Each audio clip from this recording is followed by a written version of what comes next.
Hey guys, it's Mr. Abby from the Academy of Science and Citizenship.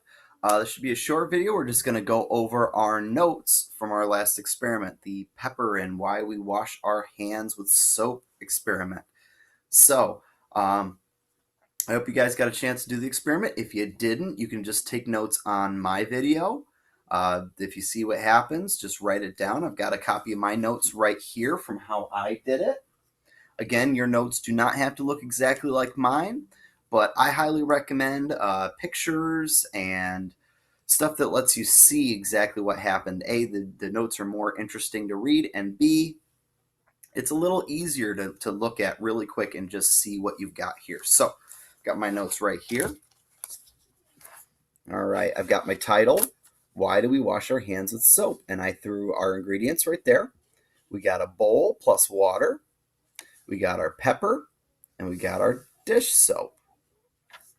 So when we put all that soap in the water, you see we got all the pepper there on top of it. You just pour the pepper right on top, and you got all sorts of it sprinkled all over the place. But when we added the soap, what happened?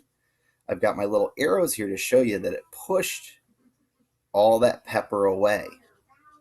So what that soap was doing, it was breaking up the oils of the pepper that was keeping it all together, and it breaks what's called the surface tension on the water. So it kind of makes it harder for the pepper to hang around. So it kind of pushed it all away, and in my experiment, all that pepper pushed to the side, but I've seen some of you guys' notes already. I saw that some of you guys had the pepper spread out right from the center. I always love seeing that. Got some great notes going so far. And then I left myself a little spot on the bottom for writing. I see a lot of us did our notes in writing, and that's great. But I'm a big fan of doing pictures. Again, your notes do not have to look exactly like mine.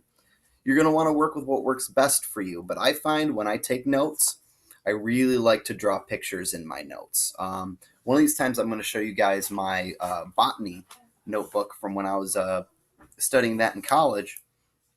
It's almost all pictures. I really like to do my notes in pictures, and I highly recommend it.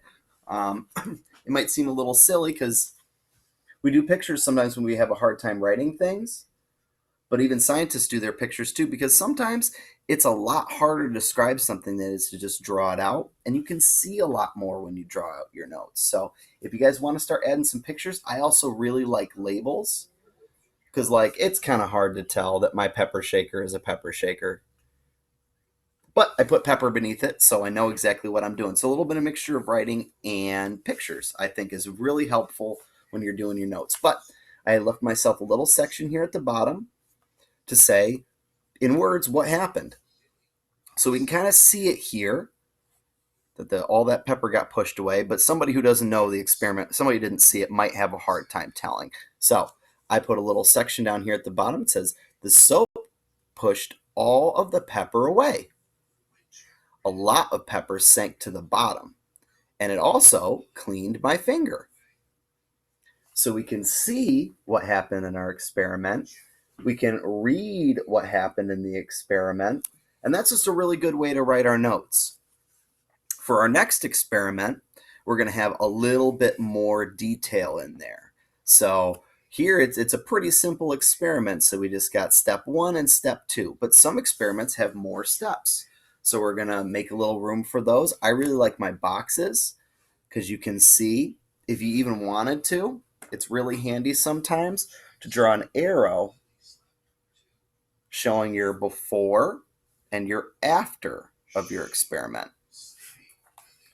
So again, your notes don't have to look exactly like mine, but I find this is a really nice way to do your notes, and it all kind of stays together so that when you're looking through, if you're looking for an experiment real quick, you can see right there, oh yeah, that's the pepper experiment. We saw exactly what happened from there to there. And it's really good if you want to show someone your notes too, to show them if we're comparing like scientists, like again, we were talking about, we don't just do one experiment and say, oh, that's a fact forever and everybody knows it.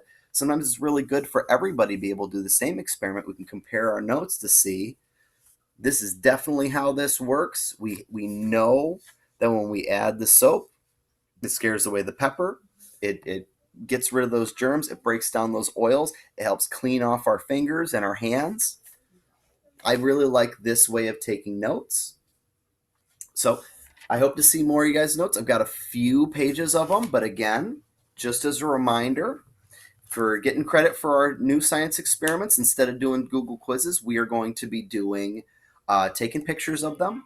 We are going to send them to our dojo. Send them to me on your dojo, whatever class you're in. I should be in your dojo classroom. So make sure to send me pictures of your notes so that you're getting credit. And if you guys aren't connected on dojo, if you have a hard time sending pictures on dojo, you can always have your parents help them send them to me on my email address. So I'm going to write this down for you guys. If you want, you can pause the video at this point, and you can write down my email address if you have a hard time sending the pictures to me on dojo. So my email address is c.abbey@sani.org.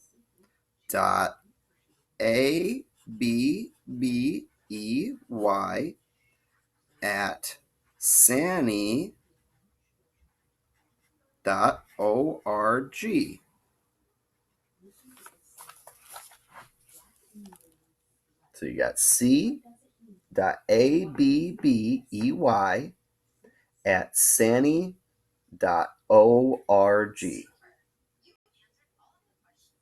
Feel free to pause it so you can write that down.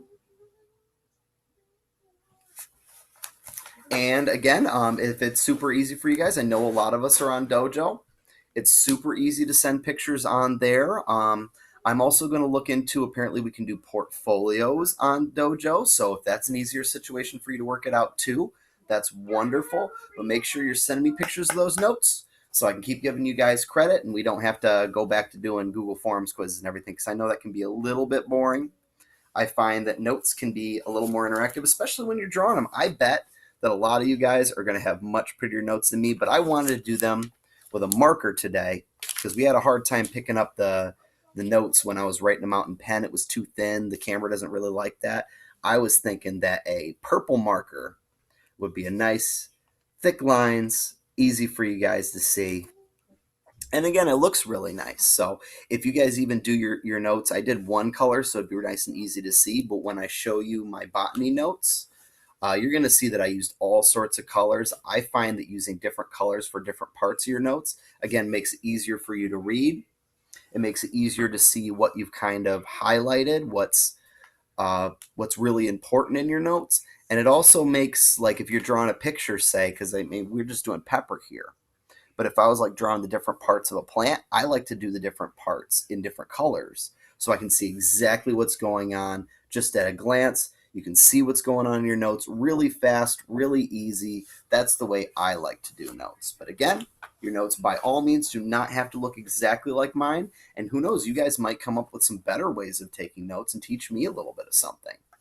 Notes are all about helping you read and helping you see what happened there. And it helps you remember too. Sometimes even if you don't go back and look at your notes, sometimes just writing those notes really helps you remember what happened. But it also never hurts that if you're studying for college and everything like that, to be able to take a look at those notes real quick, see exactly what happened. You can share your notes with people so that you all know that you got the same results from your experiments. You all heard the same things in class. It's just a really nice way to help you remember and learn different things. So like I was saying, scientists don't just always sit there and listen in class and hear or watch videos and learn things that way, although I've learned a lot of things that way. A lot of times we do things by doing stuff, taking good notes, sharing our notes, and then figuring out what is the answer.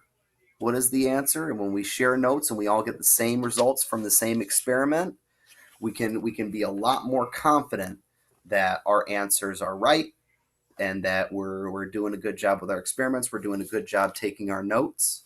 I've also had classes where our notes were graded and stuff like that. So I try to make my notes a little more organized than I used to.